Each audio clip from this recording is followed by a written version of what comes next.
thank you everybody for coming, for your interest in my topic and in my humble person, but most importantly, of course, in my country, which requires some attention, and I believe it is the minimum we can do for these bleeding people, just to remember, to keep them on your mental maps. I understand that there are too many problems, personal problems, national problems, global problems, but still, please remember that there is, remote country called Ukraine, which is in big troubles. What I'm going to present here is a kind of a case study, study of controversy, which erupted full scale after the full-scale Russian invasion in 2022. But basically, it surfaced, it rematched at least in Ukraine since 2014, after Russian invasion, local invasion in Crimea and Donbass region. It has not become international at the time, but in Ukraine probably can be traced even back to 19th and 18th century, because the entire Ukrainian history of Ukrainian culture can be interpreted as an attempt of emancipation from this, from the spell of dominant of imperial culture, from specifically from what we can call imperial knowledge after Michel Foucault and Eva Thompson. So it's a long story, and I'll try to present it in some detail. This case study is a kind of interdisciplinary study, because it involves political issues, ideological, cultural, economic issues, because it's also culture is a part of business, and of course cultural. So there are many different aspects here. And of course, there is, as I mentioned already, it contains both domestic dimension and international dimension.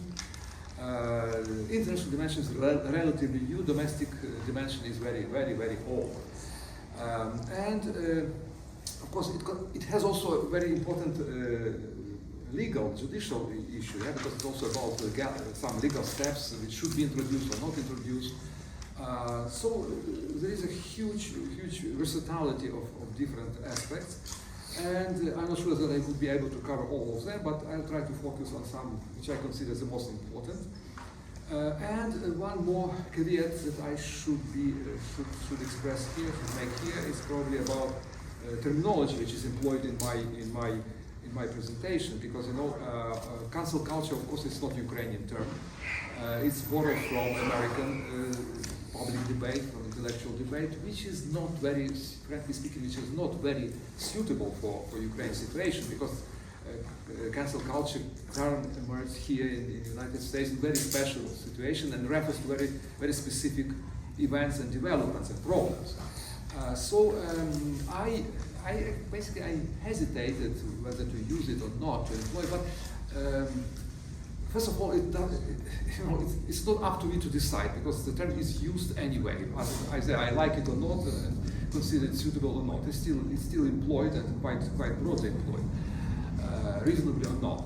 But secondly, I found some reason to use it, because I believe that in both cases, what is in common here, despite all these differences of social milieu and cultural situations in the US and in Ukraine, I believe that in both cases we can speak about some, we can see this phenomenon of cancel culture as response or attempt to fix some epistemic injustice, some structural inequality. So it's a response of the weaker part of the conflict, a response of underdogs, social underdogs, cultural underdogs, to the dominant power. In Ukraine, of course, it's power of the former empire, which dominated for 3 centuries, basically, to be strict, for 3 centuries, most regions of Ukraine. So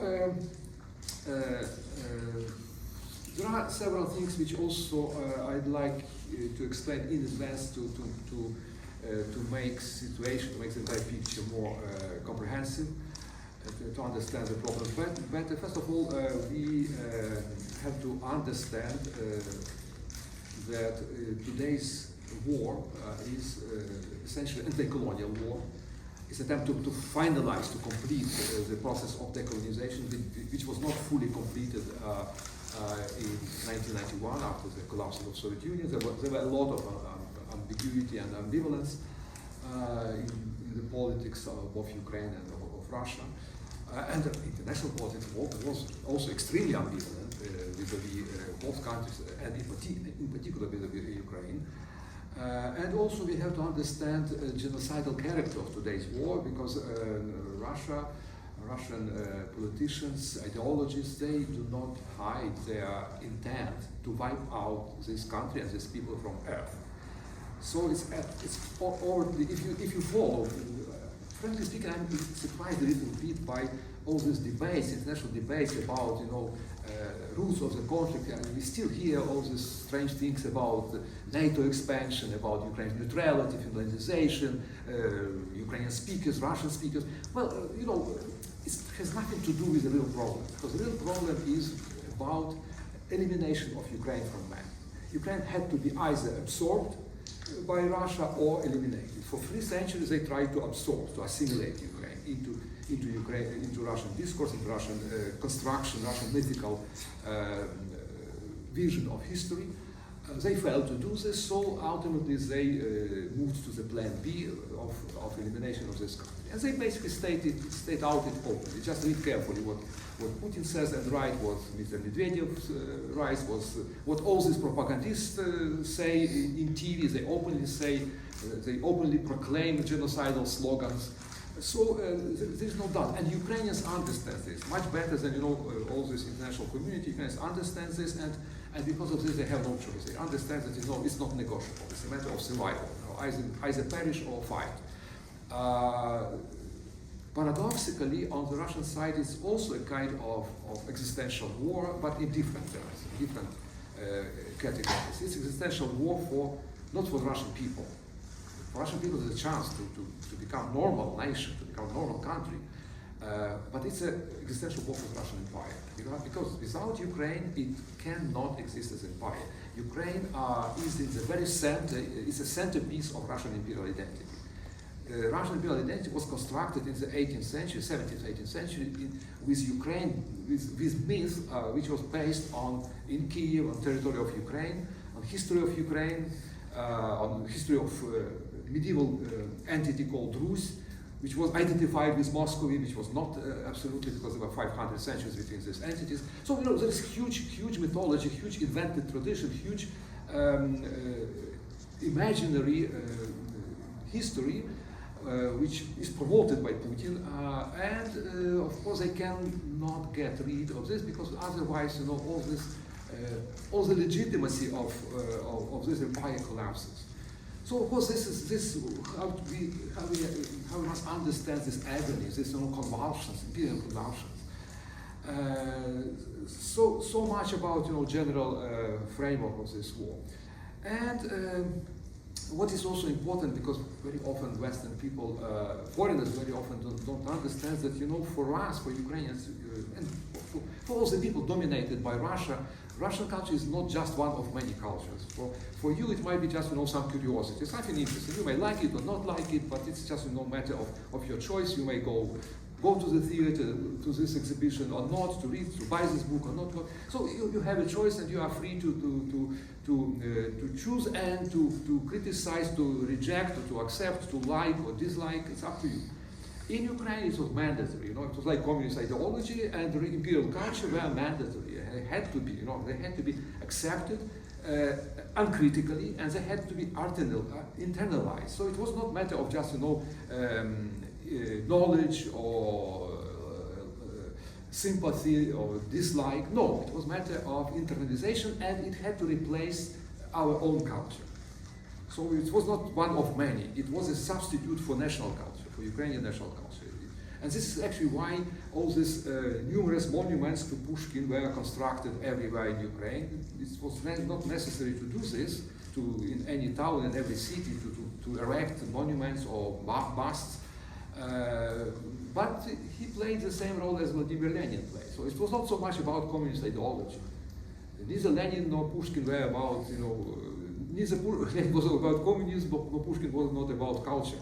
Both of them were just about imperialism.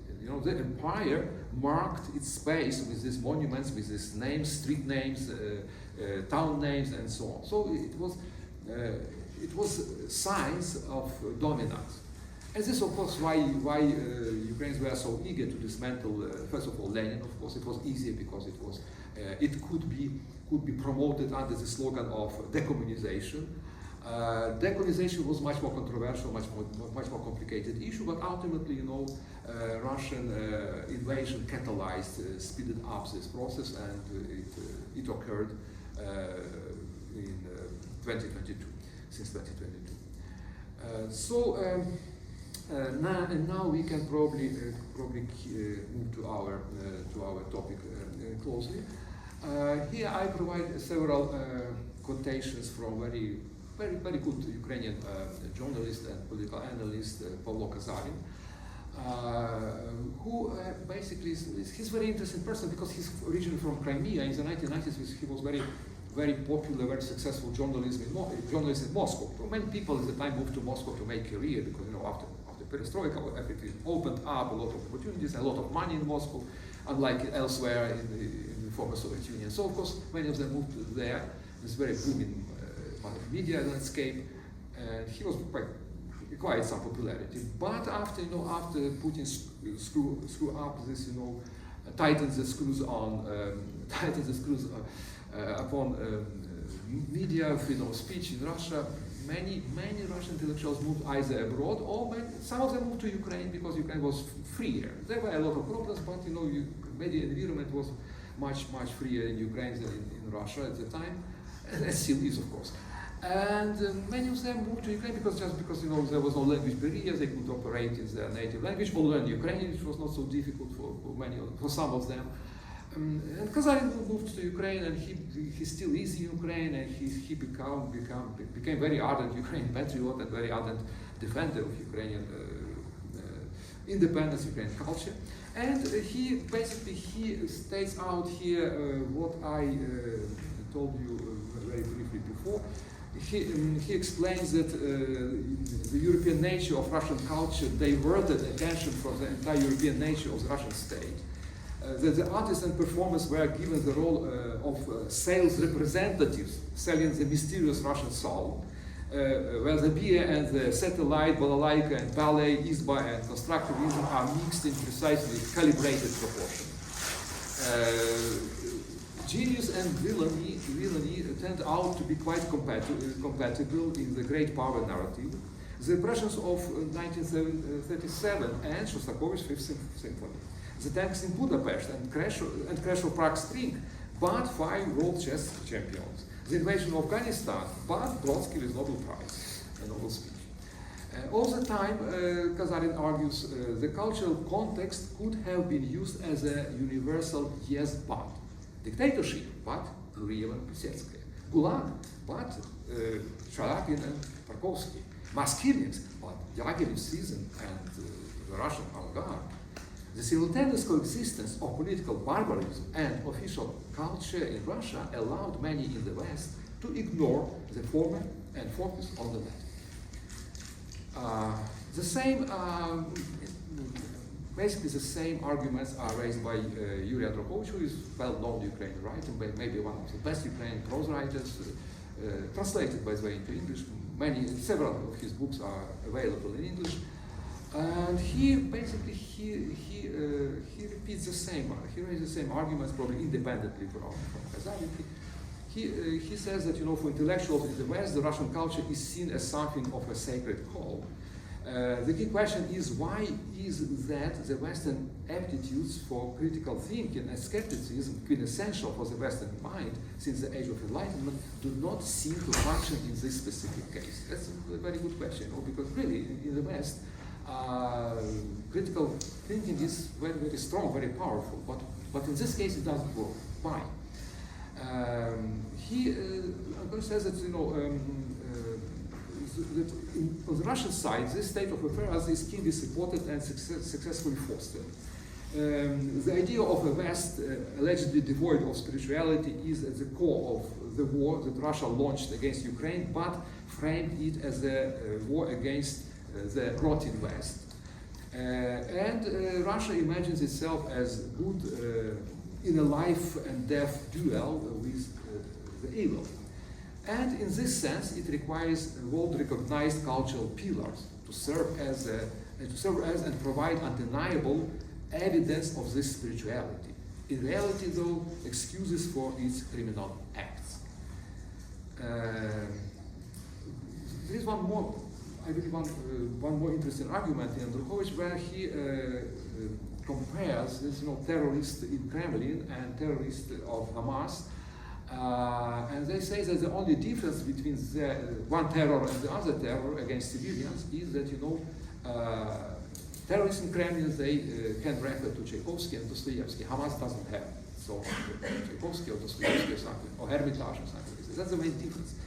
And this fundamental difference, because this difference, availability, ability to refer to Tchaikovsky and Dostoevsky somehow, absolves criminal regime from responsibility, actually, because all the time we can raise this argument, yes, but yes, they are criminals, they are bandits, they terrorize, they kill civilians in Ukraine every day. We have 10, 20 people killed. But and this is the main argument. But the theater, Hermitage, and all these nice things. So how to explain all this? How these things can coexist? How can we manage coexistence of these very different things? This is the problem. My argument might be too radical, but I believe that for the time of war, culture ceases to be soft power. It becomes like sport, like anything else. It becomes hard power. It becomes harsh power. So as long as there is a war, probably it should be suspended. It should be probably put into quarantine. It should be put into the fridge. Which means not to exclude it completely, but probably promotion should be suspended of all this culture. Just because whether you like it or not, whether these works of art, of culture are supportive for regime or they are anti-regime, all of them are like a national flag. We raise, Volens, we raise national flag. It's more or less like in the sport, because in the sport it's more clear, because there is real flag which is usually raised during the sport competitions. It's quite normal, yeah? National flags are usually employed in Olympic Games and everywhere. So it's more clearly tied, connected to political issues, to political symbolism. In culture, it's not so visible, not always so visible, even though sometimes flags are also raised. For example, in international film festivals, theater festivals, there are also national flags, including flags of some very rough regimes. Here I referred to a reference, very, very interesting article. There are many articles, many texts which examine exploitation of instrumentalization of sport by rogue regimes. It's a phenomenon which much better researched, much better known, and much better observed today, because we know about all these attempts of Nazi Germany to use Olympic Games for whitewashing, for legitimization of Nazi regime in 1936. We know about Olympic Games in China, how they were instrumentalized, in Moscow, various Olympic Games and other sport events. So there are, and of course there are a lot of this, very, very dictatorial regimes in Muslim countries, which also invest a lot today in development of sport, promotion of sport events. They try to hijack, international sport arena. So this phenomenon is better known and more perceived more critically. So here I picked up several interesting quotations from Sarat Ganji's article, and I manipulated quotation in a way that I substituted the word sport with culture. You may play this game, how is it suitable or not? And I found out that it's quite suitable. You know, in most cases, you can apply the same arguments also to the realm of culture. Even though they were elaborated for the sphere of sport. In particular, he says that culture can displace negative content by elevating alternative stories. This form of manipulation resembles a smoke screen, a haze of emergent stories capitalizing on competing news values to cloud coverage of other events. And this is exactly what we see. Very often we see how culture and references to cultural events, Olympic Games in particular, they detract attention from political events, from political crimes, from war crimes. So small screen is very, very, very important function of culture washing or sport washing. Secondly, culture can discredit negative content by amplifying alternate perspectives. It resembles an influence industry teaming with PR professionals. Culture influencers, in turn, give their clients powerful resources for conducting public diplomacy and shaping public opinion. This form of manipulation is akin to a character reference, as an influencer shares a personal testimonial to lend credibility to another cause. That's what unprovoked said, actually. It's not just Hamas. It's Hamas with Dostoevsky and Hermitage and Tolstoy and Tchaikovsky. So it requires more credibility. Yeah? And finally, the third argument may be least applicable, because in culture we don't have so many mass events. The third peculiarity refers to public events and this engagement and involvement of huge masses of people. When they,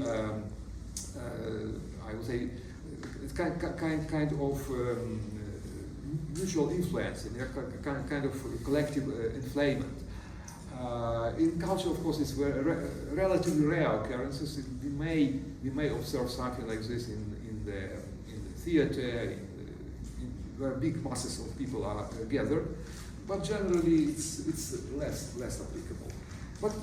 But nonetheless, I'd like you to understand this analogy between culture and sport. In both cases, we have instrumentalization, weaponization of things which are seemingly not political, but nonetheless they are instrumentalized in political way. They are turned out into weapon.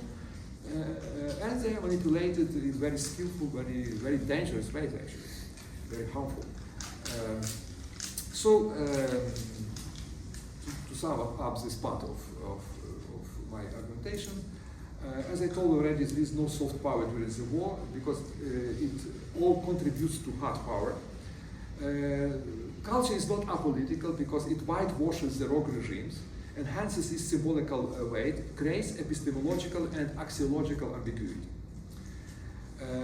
And Russians are perfectly aware of this, much better than our Western counterparts. Here I provide my favorite quotation from Mr. Mikhail Petrovsky, who was and still is director of famous museum Hermitage in St. Petersburg, and who is long time friend of Mr. Putin. He's very close partner since Petersburg years.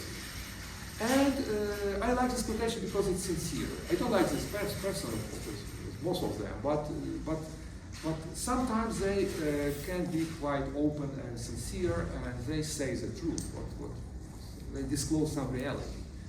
And in this case, he confessed in one of his interviews 2 years ago that our recent exhibitions abroad are just a powerful cultural offensive. If you want, it is a kind of special operation, which a lot of people don't like, but we are coming, and no one can be allowed to interfere with our offensive. You see, he employs Putin's language. He speaks about special operation, which is Putin's term for the war, because there is no war. You cannot mention war. It's punishable in Russia. It's called special operation. this genocidal war, and he uses this term. He does not. He's not embarrassed. He's intellectual. What is even more remarkable here is that Hermitage is not a museum of Russian culture.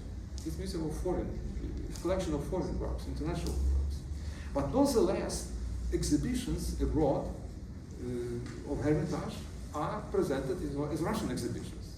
Foreign art, but provided from Russian museum. So it's another raising of Russian flag. Even if they expose, Rubens or Picasso or whatever, but they under Russian flag. And he's very well aware of this, So we have to understand how deeply culture is involved in all these issues, how it's exploited, how it's manipulated, how it's instrumentalized and weaponized. And of course, there are some illustration of this, just to entertain you a little bit, because you can see how regime openly, engages himself, whitewashes himself under Pushkin's monument, the speeches, jubilee speeches, how they use quotations from Pushkin. This billboard is erected in the occupied Kherson region, and they use here quotation from Pushkin diary, something about Kherson, because Pushkin traveled there and he wrote something about Kherson. So it's quotation which legitimizes today's Russian occupation of the region. Of course, Pushkin knew nothing about it, had to do nothing with this. He didn't know what would happen 200 years later. But nonetheless, his quotation, his image, his authority is employed to legitimize some sort of banditry, international banditry, occupation of foreign land is, here whitewashed by the name and authority of great Russian poet. So, of course, cartoonists respond to this phenomenon in their own ways. Of course, it's cartoon; it's not real picture. It's a parody. But here you can see how great Russian poet is awarded with a star of hero of Russia. I like Madame Zakharova. It's very cool. Okay. So, what to do next? Ukrainian writers try to expose all these harmful effects, and they try to deconstruct Russian propagandistic efforts. I must say, frankly, that sometimes they overplay their hand. I believe that sometimes they do. In this regard, I am rather critical vis-à-vis my colleagues, because sometimes they try to interpret work of art too literally, which is not productive way. We cannot use literature, interpret literature as purely mimetic device, because literature is not only about mimesis. It's also about the form, about the art, about all these stylistic devices and so on. So if we do some cherry picking from the content and try to pick up some negative characters and to project these characters upon the society and say that all of them like this, it's not an argument. To argue that poor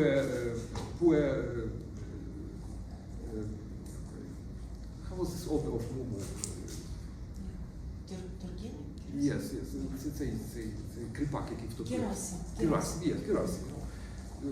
Sometimes, one of these authors of my colleagues depicted Gerasim as some sort of embodiment of Russian people who are, probably this Turgenev story when Gerasim served by the order of his landlady. He is forced to kill her favorite pet called Mumu, little dog. And it's the dearest, probably the only creature for him. But nonetheless, he has to abide. He has to fulfill the order of landlady because he has no choice. He's a serf. He's also a mute. It's important. And he's a slave. Yeah. So he cries, but he ultimately he kills this pet. And conclusion of today's critic is that, you see all of them are like this. This is why Russian society is so obedient, because they are ready to kill whatever Putin says. They are ready to kill, like Gerasim, like this hero of Turgenev story. Of course, it's too simplistic. I disagree with this, and there are a lot of such examples. So it might be suitable for propaganda, but probably literature is not for propaganda, or at least not primarily for propaganda. So I dare to be quite critical of this. And I found out that one of these authors discloses this laboratory in very trying to find this quotation. It's here. One of them also picked up several stories, in particular Nabokov's Lolita, which is of course very easy to criticize from mimetic point of view, from moralistic point of view, because it's glorification of pedophile. Yeah, of course it's very easy target. Yeah, to beat. But what is interesting here is the criticus here. Makes very interesting remark. I believe kind of very revealing and self-revealing, self-disclosing remark, because she says that perhaps Nabokov's novel is the one that strikes the modern imagination the most. Literary subtlety aside, the essence of the matter is this: an adult man is fascinated by a child girl, experiencing both aesthetic and sexual attraction to her. I featured these words, literary subtlety aside. This is where the critic or criticus, disclosed her instruments of analysis or other manipulation. Because culture and literature, of course, is first of all about subtleties. You cannot put them aside. You cannot analyze any text, any cultural phenomenon, when putting the subtleties aside. It's absolutely impossible, impermissible to do this. Of course, during the war, everything seems to be permissible, and of course, in this propagandistic effort, sometimes as I mentioned already, my colleagues overplay their hand. I feel that it's an unproductive way. Much more productive is to analyze what they to analyze the entire discourse of entire cultural discourse in a holistic way, and also to pay attention to what it is silenced, what they are not telling about. Because of course, in any culture, in any literature, we may find authors with imperialistic and very ugly views. Not only imperialistic, but sexist and whatever, racist views, especially in the 19th century, or even in the 20th. In any culture, we may find works of art, specifically of literature, which are unacceptable from the moral point of view, can be criticized from the moral point of view. So it's not, first of all, there are not so many such works, and overtly imperialistic works in Russian or any other literature. Basically, good authors, they sometimes they do this, but it's not mastery. It's not the most important works of theirs. So what is more problematic in Russian culture, in Russian literature in particular, that first of all, they silence the issue of imperialism as such, of colonialism. There is nothing, it's issue, not issue. And this is fundamental difference from either American or British or French or other imperialistic cultures. Because here in France, in the UK, all this legacy is analyzed, is deconstructed, it's criticized.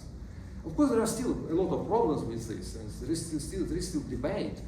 But at least there is debate. The issue is touched, raised, and discussed and questioned. Nothing like this has happened in Russia. That's the problem. Neither before nor now. This is not an issue. There was no conquest. All these nations allegedly joined voluntarily and were happy to be under Russian rule. There was no genocide, even though all these small nations in Siberia and elsewhere were exterminated like Indians here. So it's not an issue in Russia. And this is the main theme of Russian literature, of Russian culture. So they never try to cover this. on the contrary, they gentrify the empire.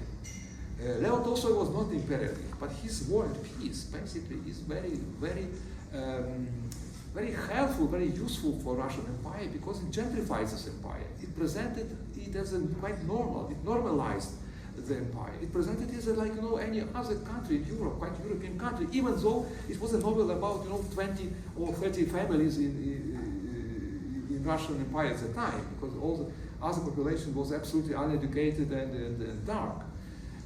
But novel is really great novel, and it is perceived as image of Russia, 19th century Russia, which in fact had little to do with real Russia at the time. One of my arguments is that the main problem with Russian culture is not what it was talking about. It was talking more or less the same, roughly the same as any other literature cultures of the time, but what it didn't dare to tell. Neither in the 19th century, not 20th, not today. Even today, Russian immigrants they refrain from debating these issues. So this is probably what we should emphasize and what we should pay more attention instead of criticizing Turgenev's Mumu or Nabokov's Lolita. It's not a productive way of debate and not fair actually.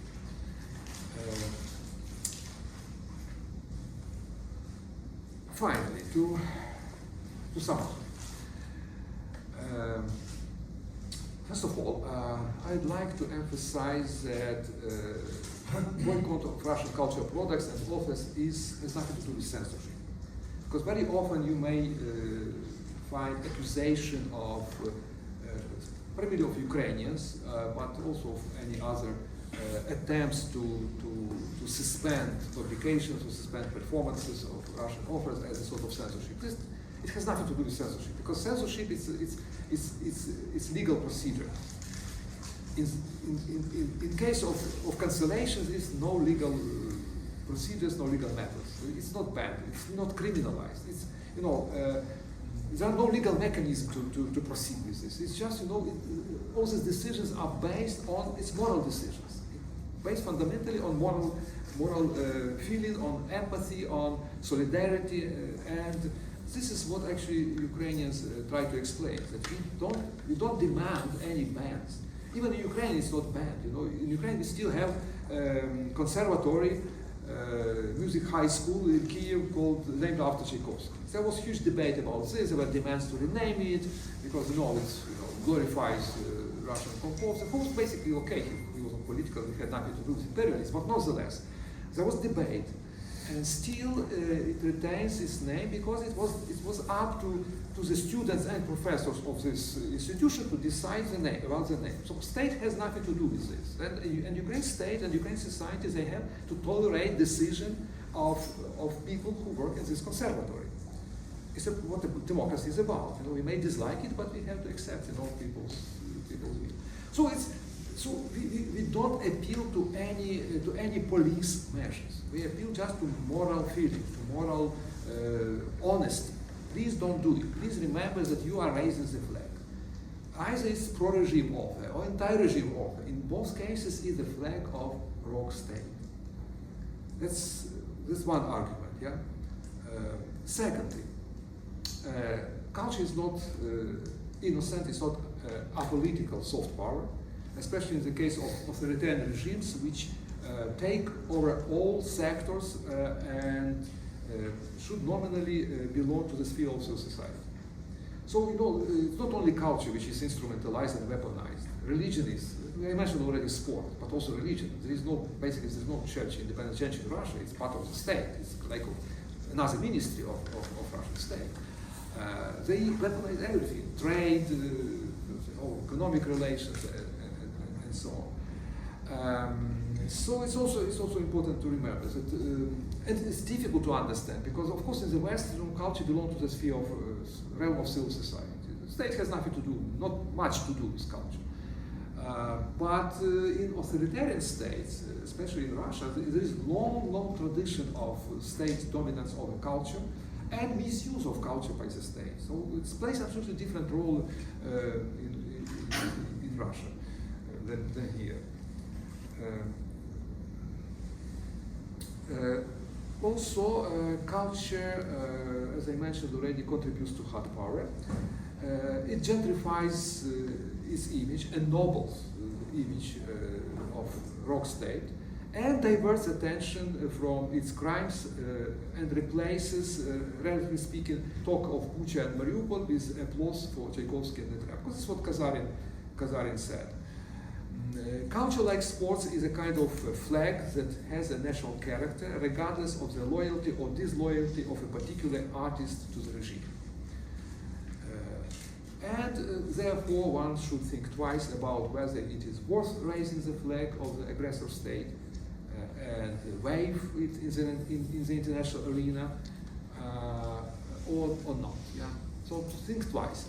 I don't call don't call radically to ban everything, to reject everything, but just think about positive and negative aspects of this specific performance, specific publication. Would it be helpful for Ukraine or harmful for Ukraine?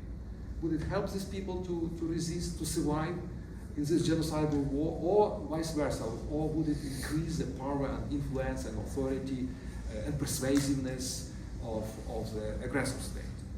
It's like call to the doctors. Don't harm, first of all. So try not to harm.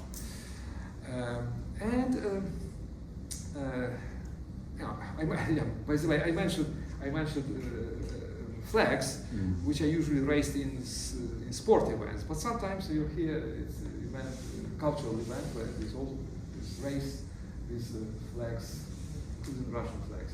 Even though in this case Russia was not participant of the festival, film festival in Venice, but there were two films made by Russian film directors. One of them was overtly propagandistic film called Russians in War, Russians at War, which absolutely was, I believe, was done with blessing of general staff, Russian general staff, which tried to normalize, these people, to present, Russian war soldiers as Ukraine as just normal people, well, just like people like us. Well, yes, but you have it's the first part of the statement. But second part of the statement is normal people. They kill, they do mass killing, mass rapes, mass violence, mass tortures. And this second part was never said. Yes, they are normal people, and they were shown in the film as normal people. I agree. They look like normal. But to analyze why these normal people became abnormal, why they do what they do, they never touched this issue. So of course this was a very shameful event in Venice, and there were a lot of protests against this. But it's inter alia. It's easier to fight such things because, of course, when we encounter open propaganda, of course it's easier to disprove, to protest. But there are, of course, many events which occur in the kind of gray zone, and it's very difficult to find proper solution, proper arguments. It's easy to fight, for example, Georgiev, who is open supporter of the regime, who is very ardent supporter of the regime, who used to be and is. It's more complicated issue with Netrebko, who opera diva, very famous, who basically until 2022 she was also very ardent supporter of Putin. She paraded with St. George ribbon as a symbol of empire and symbol of Russian aggression in Ukraine. There is a photo with where she wears a T-shirt "Na Berlin," nach Berlin. It was also a popular slogan of Russian nationalists because they threaten Europeans. If you support Ukraine, if you are against us, we can liberate Berlin once again. And she used this slogan. She did not hesitate to wear this T-shirt. There are a lot of such material, but since 2022, she allegedly condemned her behavior. She told that she did not understand, and so on. So it's more controversial thing, more controversial issue. But my argument still is that it's about flags. Basically, in sport competitions, there is something like exceptional permissions for sportsmen to participate without flags, without national attribution. So maybe sometimes in some situations, some cases, such exceptions can be made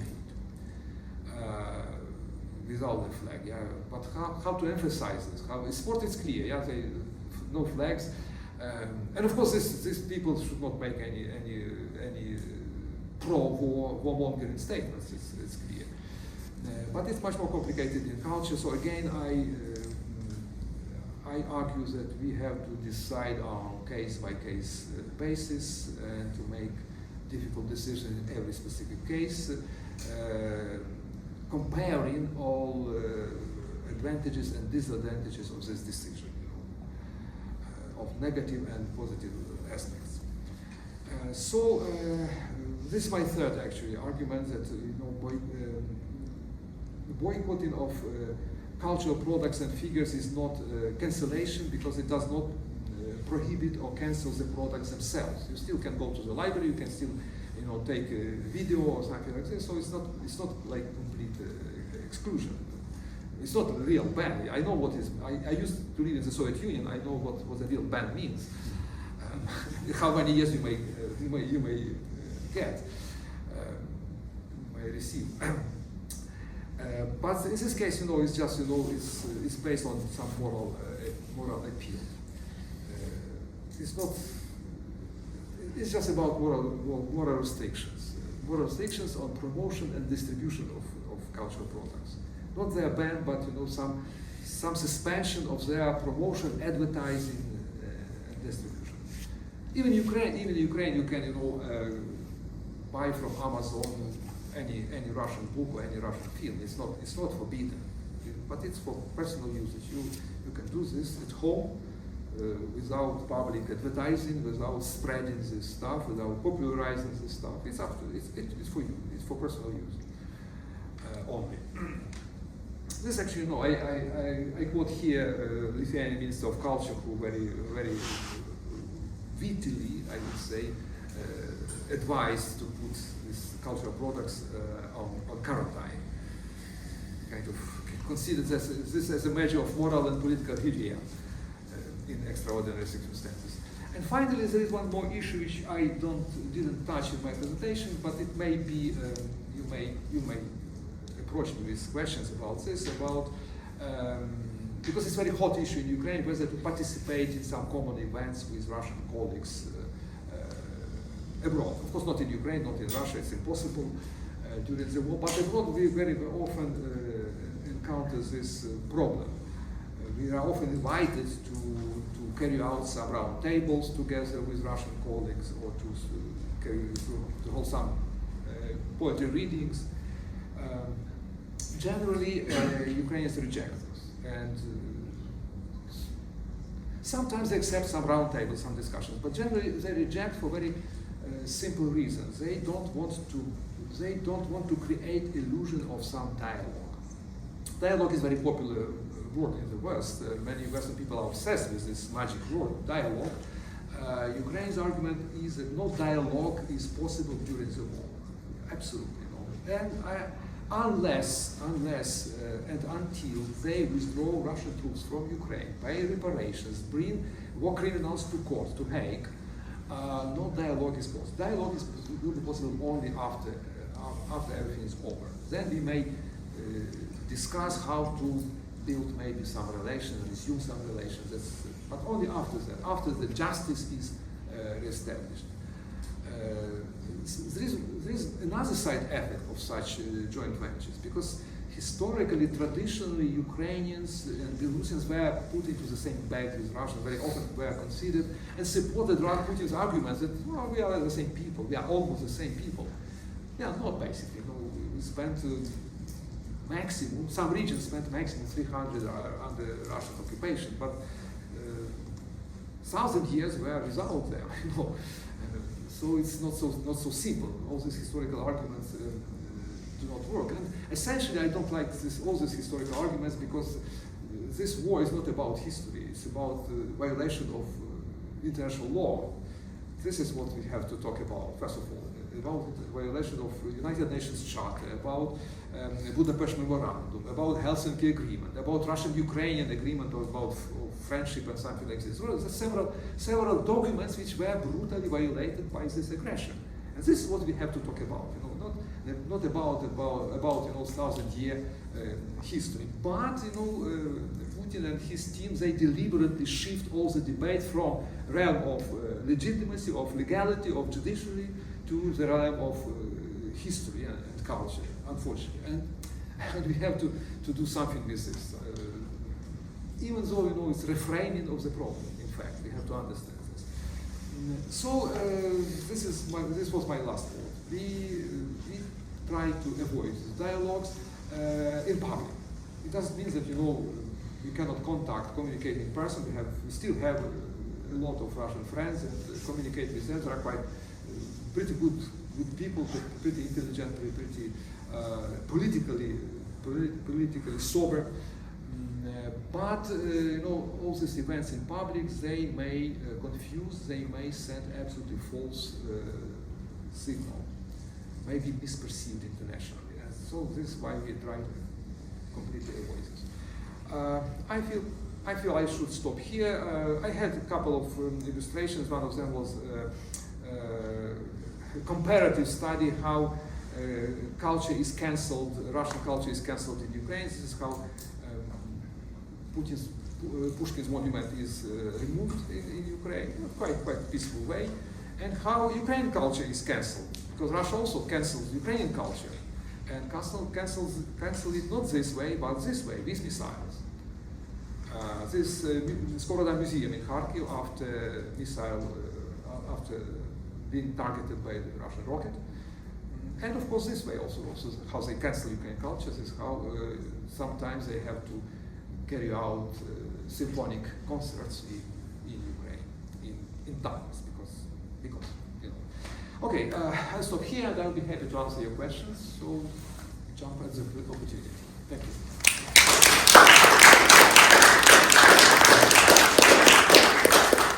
Thank you, Mykola.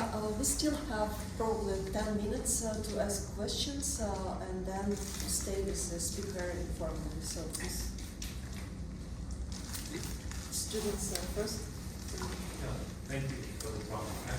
I'm interested, most in your last point about Ukrainians abstaining from these Ukrainian-Russian roundtables that kind of create a false sense of dialogue. But I'm interested in what do you see the role of Russian expats and dissidents who oppose the regime, but if Ukrainians, and I agree that these events can create a false sense of dialogue.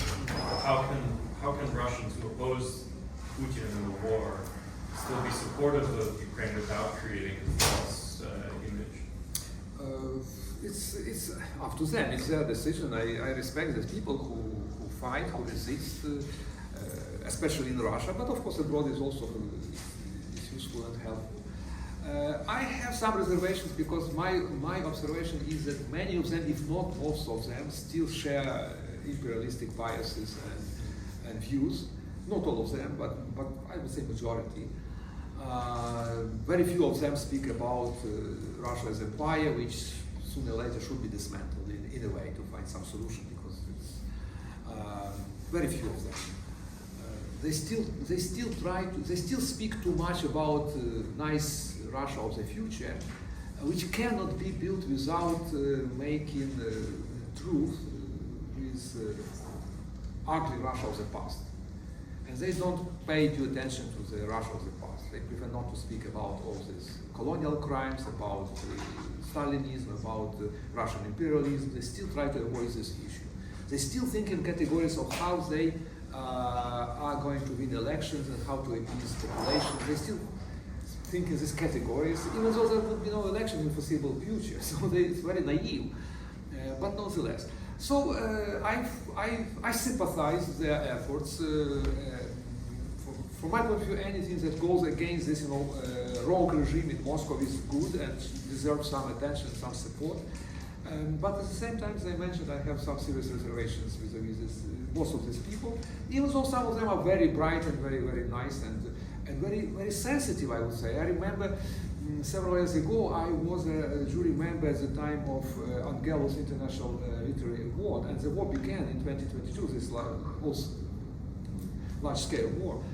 And there was a book nominated to this award it was nominated before this all-out invasion by Sergei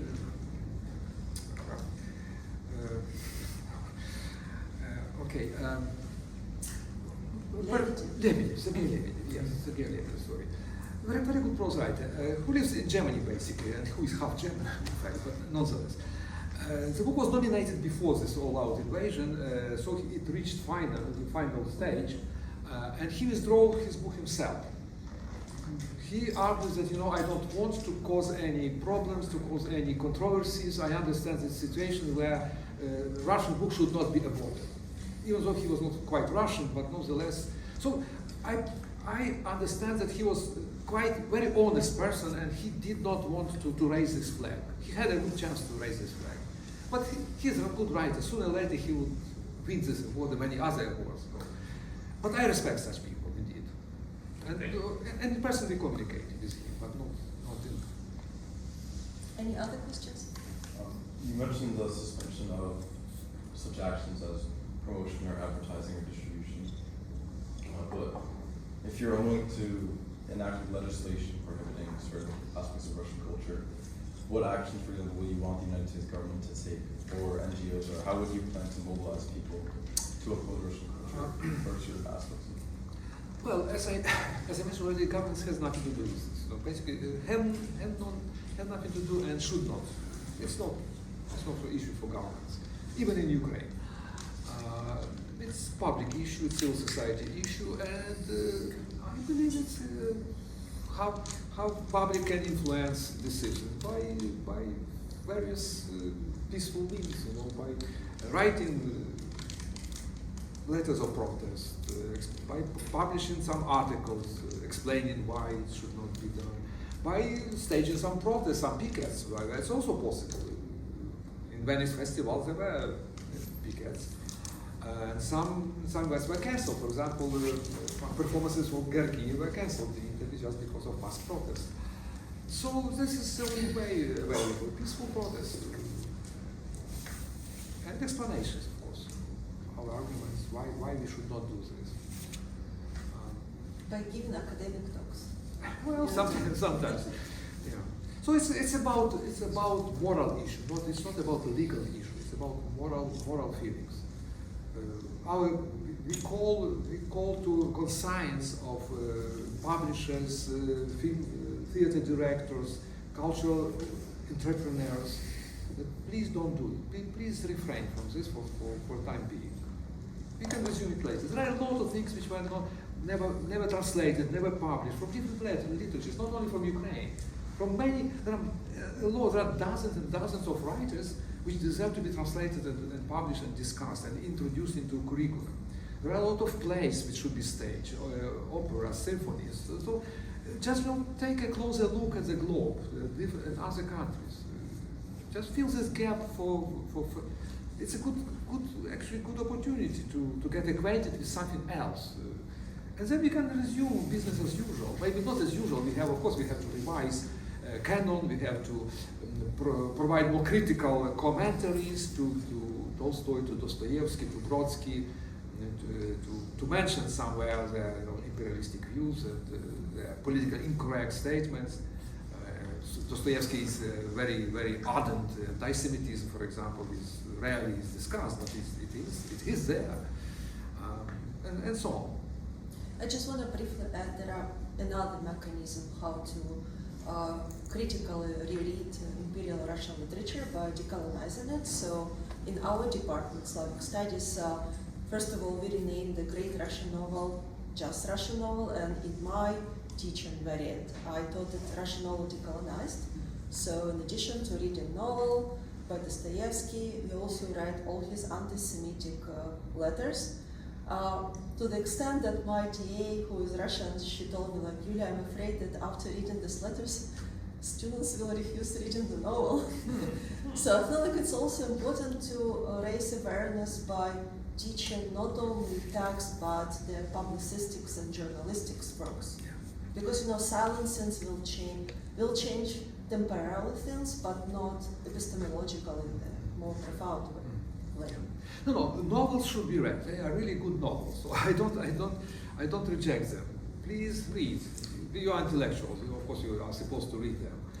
But be critical. So please be aware of silencing of some issues. This nice literature silences a lot of very important issues.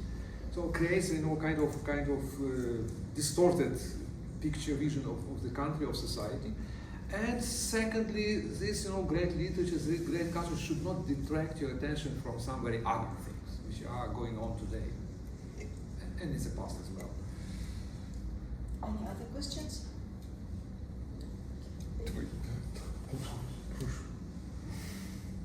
Go ahead, Ethan. Okay, so I just wanted to ask, I'm very compelled by the arguments that you gave, and I think the set of questions about decolonization when reading the canon seem very live to me, but I thought I'd offer potentially a different kind of argument against making Russian cultural production prominent. And so we've talked a few times, or it's come up a few times in the talk, that attention is a finite resource. You've talked about canceling being potentially an opportunity for other voices to be heard. Recently, in the philosophical literature, attention has gotten a lot of attention. And people have pointed out that in addition to the bad consequences that come downstream when I read a lot of Russian books and then get the idea that Russian is a great culture, this kind of culture washing stuff, just the mere fact of attending to one thing over another is a choice that has consequences because I can't attend to everything there is in the world at once. So in virtue simply of spending a lot of time looking at this stuff, I'm spending less time looking at other stuff. And I thought I'd just say there's potentially a literature here that could intersect nicely with you and give you a source of a different kind of argument. I'd be happy to talk about it if it sounds interesting. I just want to mention that Ethan himself redirected his attention from Russian to Ukrainian, then Ukrainian, and read most of the text in my course in Ukrainian language. So He speaks Ukrainian. he speaks Ukrainian fluently. Do you want to respond? No, I agree. I just agree. I just want to last point to clarify because in Western coverage of the acts that recommended by National Institute of Remembrance, or Institute of National Remembrance, they often treat this recommendation to rename the streets and public space by removing the signs of imperial culture as a ban on reading or publishing or selling Russian books. But I want to ask you, because I checked this list of recommended names that should be erased, and I have questions. So why Bunin, for example? I mean, I understand Pushkin and Lermontov, but who are these experts? Are they qualified people to make these decisions? And what is coming next? Because the first list covered all the 19th century figures. Are they gonna be following the 20th century? Okay. Well, first of all, we must understand that, of course, there are sometimes some, exaggerated, exorbitant decisions. We can understand this because people are really in a very peculiar situation, a lot of anger and frustration, and of course sometimes they overplay their hands. Sometimes public opinion manages to defend. For example, there were some stupid voices in Lviv to rename Sakharov Street, but it was defended and still remained in Lviv. So Sakharov still is there. There were some controversies, of course, about Babelin and Odessa and some other. Personally, I believe that if these people belong to the city, of course they should be arrested in some way. I believe that this way will be found. But during the war, of course, people very often are irritated. We have to understand this public anger, public angst, and also sometimes also bureaucratic zeal is also in hand. You know, it's all tradition of bureaucracy to overplay the hand. So these are two factors which accelerate each other. But sooner or later it would stabilize. My question is about mechanism. So they gave this list of recommendations. Is No, it like mandate to follow? Usually it comes from below. In many cases, in most cases, people try to do themselves. Popular initiative. There is some general outline from this Institute of National Memory, but they don't provide any clear list of what should be removed. It's up to local communities to decide. And there are huge debates there about this. In Odessa, for example, Pushkin is still there because public, and probably reasonably, he was there. He was in Odessa, so that's In exile. yeah. In Lviv, for example, recently there was scandal about memorial desk of Larissa Shpilko. It was Soviet film director. Actually, she was connected with Belarus, with Ukraine, but she was qualified as Soviet. She was quite good film director, and there was a memorial desk in Lviv, which mentioned, but she was named there as a prominent Soviet film director. So it's a memorial desk from Soviet times. So they removed the desk, but after the protests, public protests, authorities said that we didn't really remove it. We just want to correct the sign, to change the signs in this desk, to correct the text. Okay, thank you so much. Mykola.